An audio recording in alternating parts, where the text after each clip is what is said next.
Ассаламу алейкум, сайлы серджелер. Юақырым телеканалында хаберлер жанлыянда студияда Эльвина Халилова Чалышаве. Бүгін мен сізлерні бойлы хаберлерінен таныш етем. Халқара тешкилатлардан сияси мабуслерні азат етме чағырысы. То они, в принципе, каким бы то ни было образом участвовали в Хизбут Тахрир. Он хаста вебір улю ишғал етілген Крымда коронавирус пандемиясы. Скончался пациент 1935 года рождения, который находился в реанимации. Ялтадаки айванат бақчасында көз айдын. Здесь у нас один парень и две девочки.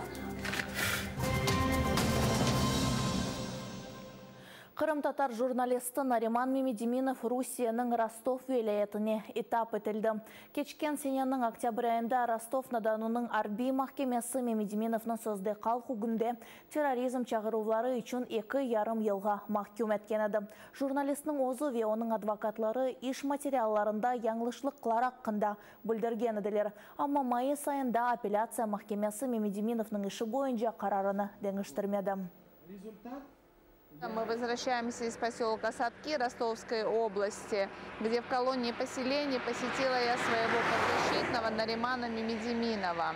Нариман Мемедиминов уже 20 дней находится в этой колонии поселений. Сейчас он находится на карантине. В ближайшее время его должны перевести в общее помещение. У Наримана пытались отобрать образцы ДНК, и он ответил отказом на отбор ДНК.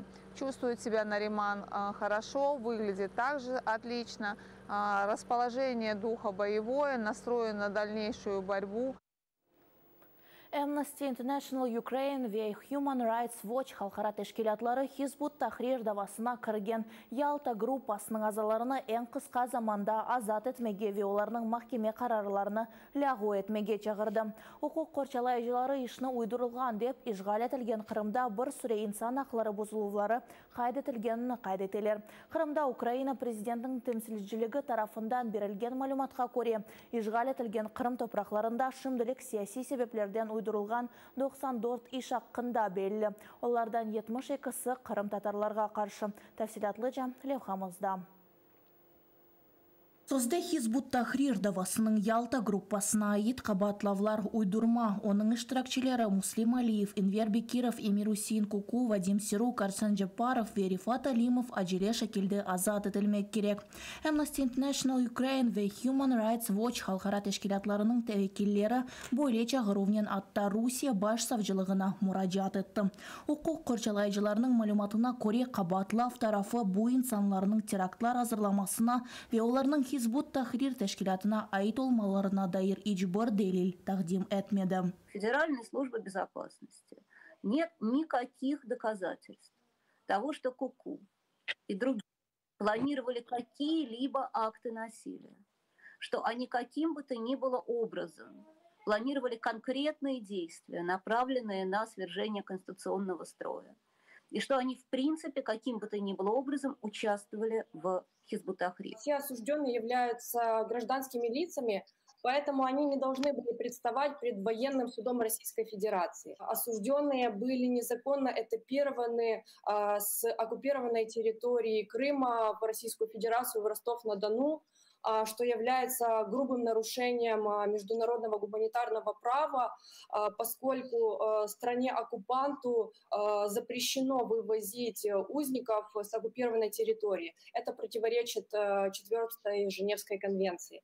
Хизбут Тахрир давасының штиракчилеріне қаршы қабатлауларыны ФСБ қадимлерінің өзлері азырлады дейма бүслерінің адвокатлары. Оларының айтқанларына көре Қырым татарлары сияси ве дини себеплерден тақип етіле.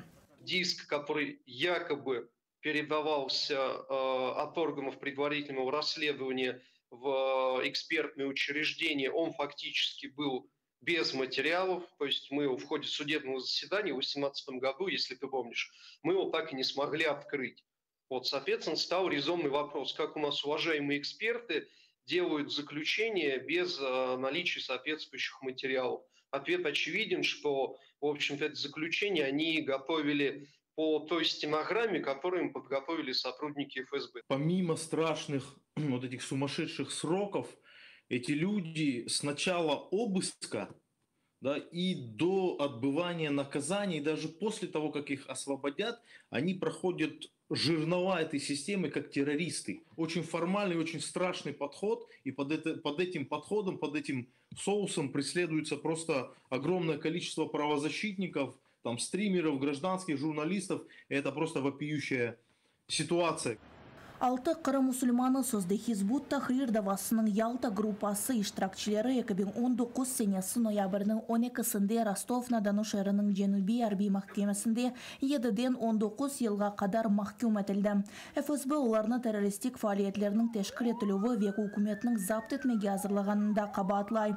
Қырымда Украина президенті темсілжілігінде Русия тарафындан ишғал етілген Қырымда сияси себеплерден уйдырылған артық 94 иш хақында белді. Олардан 22-сы Крым татарларға қаршы. В первую очередь, конечно же, это крымские татары, и это украинцы этнические. Мы можем говорить о преследовании определенной этнической и религиозной группы, что согласно международному уголовному праву можно квалифицировать как преступление против человечности. Ишғал етілген Қырымда 10 ақиярда есе 7 яңы коронавирус қастасы қайдетілді. Олардан учу Кезлевде, Кішер Кіші Кефеде, Ахметжетте ве Ялтада, бірісіде Қарасу базарда. Умумен ишғал етілген Қырымда 623 кіші COVID-19-ға яқаланды. Ақиярда есе Бурақам 214 қасталықның тақдим етілгенini көстере. Скончался пациент 1935 года рождения, который находился в реанимации с тяжелыми хроническими заболеваниями, предварительно не связанными с ковид, и у которого в результате скрининга была выявлена новая коронавирусная инфекция. Украинада сонки күн ішінде ең чоқ коронавирус қасталары Львив, Закарпатия ве Ривна вилаятлерінде қайдетілді. Бұл уақытта мемлекетнің сағлық сақлау назирі Максим Степанов хабар етті. Умумен сонки күн ішінде 833 инсан коронавирусқа яқаланғаны білдірілді. Пандемия башындан есе Украинада 38.074 инсан ковидке оғрады. 16.956 қаста тедавиленді, 1035 қаста әлі қолды, олардан екісі сонки күн ішінде. Вийшов з готелю, подивився, як люди пересуваються міським транспортом. І можу вам сказати, що, наприклад, їде автобус, він зараз працює виключно по спецперепусткам, тобто в них не відновлення в повному обсязі міський транспорт, але в той же час 15 людей, які знаходилися в відповідному автобусі, в 3 взагалі не було масок, а в 2 людей вони були просто спущені, тобто те ж саме, що вони практично не користувалися масками. Звичайно, все це напряму впливає на ризик більшого такого інфікування і розповсюдження коронавірусної хвороби. Тому було прийнято рішення щодо посилення контролю за дотримання карантинних заходів. Трибуналарға тек тест кечкен сон кечмек ве ветеранларның янына кымсені ебермемек тамам бойлы қарарының ямырымаданың ишғалжы башы Сергей Аксенов чықарды. Оның сөзлеріне көре COVID-19 пандемиясы себебінден Қырымда бұйық тәлікесізлік тедбірлері көрсетілежек. Зону, то есть мы договорились, где находятся ветераны, с которой будут наблюдать, полностью оцеплена Росгвардия, то есть точно так же сотрудники там тестируются и так далее, и никого к ветеранам не подпускают. Кіселері олған оглюклер ве кепкалар. Ялтада азбар қызметшілеріні яңы формаларға кисетіп ант еттірділер. Мақсус орбаларыны киіп жүргенлерге шерінің ешғалжы башы июлінің бірінден қошма 1000 рубле төлежегіні білдірді. Айрыжа оларға бонуста ойапылажақ. Қызметшілер нақлиятта бедава үріп олажақ. Кележекте есе шер шурасы оларға парад формалары ве қышлық формалар тіктірежек ола. Получит вот такие знаки, как были в царские времена, а сегодня такие знаки приблизительно у работников ГАИ, так что у вас полномочия будут круче, чем у работников ГАИ. Они номерные, и на них написано «Маэстро чистоты». Вы их будете одевать на парадно-выходную форму одежды. Ишғал етілген Ялтадаки сказка Иванат бақчасында көзайдың Амур қапланлары айлесінде уч қапланчық доғды. Видео Иванат бақчасының YouTube каналында пейда oldu. Кичкенелерге тек бір күн олса да, көзлері енді açılды. Иванат бақчасында çalışkanlarының сөзлеріне көре, бойле шейлер пек сирек ола. Мы подошли уже к домику амурских тигров. Мы сейчас зайдем в ихнюю берлогу, святая святых, так скажем. Смотрите, чем нас порадовала сегодня гроза.